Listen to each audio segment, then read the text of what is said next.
আসলে জুতায় পিটায় লাত্তি দিয়া করে পা থেকে মাথা পর্যন্ত। হিজড়ার বাচ্চা তোকে আমি ধারণ করি।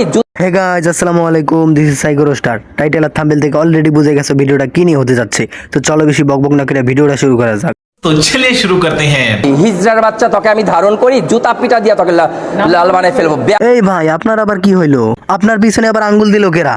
অ্যাডোবে এ কোন কি অ্যাডলফ খান আপনার পিছনে আঙ্গুল দিছে? কিন্তু অ্যাডলফ খান আপনার পিছনে কোন দুঃখে আঙ্গুল দিল? মাথা থেকে পা পর্যন্ত তাকে বলে কপি করি, ধারণ করি। ও এই এক হিজড়া আরেক হিজড়ারে কয় কি? পা থেকে মাথা পর্যন্ত বান্দা একেবারে মসজিদের মতো ইমারত দিয়ে আরব খানকে গড়ে রেখেছে। উনি মোটেই ফ্যাশন ডিজাইনার না, রুমি করিম ফ্যাশন ডিজাইনার না, তাইলে আবার হ্যাঁ কি? ইন্টেরিয়র বিজনেস করে, কিন্তু সে না ইন্টেরিয়র ডিজাইনার না সে ফ্যাশন ডিজাইনার। সে আচ্ছা বুঝলাম সে ফ্যাশন ডিজাইনার না, কিন্তু আপনি তার পিছনে আঙ্গুল দিতে গেলেন কিসের জন্য? এমনি মাথা মোতা নষ্ট, তার মধ্যে 200 দিনে লাগছে ঝগড়া। থেকে ডিজাইনার বলে দাবি করে, আসলে অ্যাডোব কোনো ডিজাইনার না। বুঝলাম না 200 দিনে শুরুটা করছে কি? দুইজনই একটা জিনিস নিয়ে টানাটানি করতেছে, মনে হইতেছে দুই বউ এক জামাই না দুইজন মিলে টানাটানি শুরু করে দিছে। অ্যাডলফ খান কয় রুমি করিম ফ্যাশন ডিজাইনার না, রুমি করিম কয় অ্যাডলফ খান ফ্যাশন ডিজাইনার না। আসলে তোরা দুইজনই সত্যি কথা কইতাছস, তোরা দুইজন তো ফ্যাশন ডিজাইনার না, তোরা দুইজন হইলি গে। কপি করি, ধারণ করি। ওরে আমার হিজড়ারে, তোর ড্রেস তো হিজড়াও করবে না। জি স্যার, আমি আপনার সাথে সহমত, কিন্তু আপনি এইভাবে শেরওয়ানি পাঞ্জাবি পরে আইছেন কিসের জন্য? বিয়ার থেকে কি ডাইরেক্ট ইন্টারভিউ দিতে চলে আইছেন নাকি? নাকি আবার এটা আপনার নতুন ফ্যাশন? তুই পুরুষ নামে কলঙ্ক। এ ভাইয়া, অ্যাডলফ খান এটা আপনি কি বইলে দিলেন? অ্যাডলফ খান কিন্তু এবার আপনারে পুরুষত্ব দেখাইতে চলে আসবো। আল্লাহ যারে যেমন বানাইছে বোঝেন নাই? আল্লাহ যাকে যেমন বানাইছে আমাকেও তো আল্লাহ বানাইছে। হ্যাঁ ওইটাই তো কথা, আল্লাহ তো আপনাকেও বানাইছে হিজড়া হিসাবে, আমরা তো আপনাকে কিছু বলি নাই। কখনো দেখছেন ওর নামে বদনাম করছে আপনাদের কারোর সামনে? এই তো এখনো বদনাম কইরা যাইতেছেন আমাদের সামনে। একজন সাংবাদিক জোর করতেছিলেন, ভাই অ্যাডোবে যে আপনার ছাত্রীর টাকা মেরে খাইছে এটা তাড়াতাড়ি বলেন। হ্যাঁ ভাই বলে দেন, অ্যাডলফ খান কি করছে? প্রকাশ করেন আপনার ছাত্রী যে টাকা মেরে খাইছে 8 মাস ধরে, নামটা প্রকাশ করেন। আমি কি তো আপনি কি করছেন? নামটা কি প্রকাশ করছেন নাকি করেন নাই?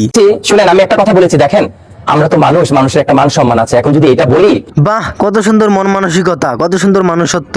আপনার ভিতরে এত সুন্দর মানসিকতা থাকা সত্ত্বেও আপনি গরুতে পরিণত হইলেন কিভাবে? এর তো এখন কোনো প্রোগ্রামই দেখে না। এই দেখেন আমি সম্মানিত প্রোগ্রাম করতেছি। আজকে ভাই আমার 3টা প্রোগ্রাম ছিল। হ্যাঁ, আপনি প্রোগ্রাম করে পুরো পুটকি মুটকি ফাড়ায় লাইছেন। তো আপনি আপনার প্রোগ্রামে এগুলো কি জামা কাপড় পরে আইছেন? বর্ষায় যাইছেন কিসের জন্য? একটু রাজস্থানী একটা লুক আমি নিয়ে এসেছি। কিন্তু আপনারা তো রাজস্থানি কম, টুকাই বেশি লাগতাছে। আর আপনারা তো বর্তমানে ইউরোপ কান্ট্রি থেকে ফোন দিতেছে তাই না প্রোগ্রামের জন্য? নেক্সট তারপর ইউরোপ থেকে কল আসছে, বিভিন্ন দেশ থেকে, মালয়েশিয়া থেকে, বিভিন্ন দেশ থেকে কল আসছে, আমাকে বারবার যেতে বলতেছে, বারবার এখানে। হাই সর্বনাশ, আপনি এত বড় ফ্রিল্যান্সার হয়ে গেছেন বর্তমান, ইউরোপ কান্ট্রি থেকে আপনার কাস্টমার আপনারে ফোন দিতেছে। তার ড্রেস রাস্তার হিজড়ারাও পরবে না। আজকে অ্যাডলফ খানের মতো ড্রেস রাস্তার হিজড়াটা পরবে না, কিন্তু রুমি করিমের মতো ফ্যাশন ডিজাইনার ঠিকই পরবে। বলছিলাম না এই ড্রেস হিজড়ারা পরুক আর না পরুক, রুমি করিম ঠিকই পরবো। অ্যাডোবকে আমি বিগত 2 বছর আগে চিনতাম না। আমিও বিগত 2 মাস আগেও রুমি করিমরে চিনতাম না।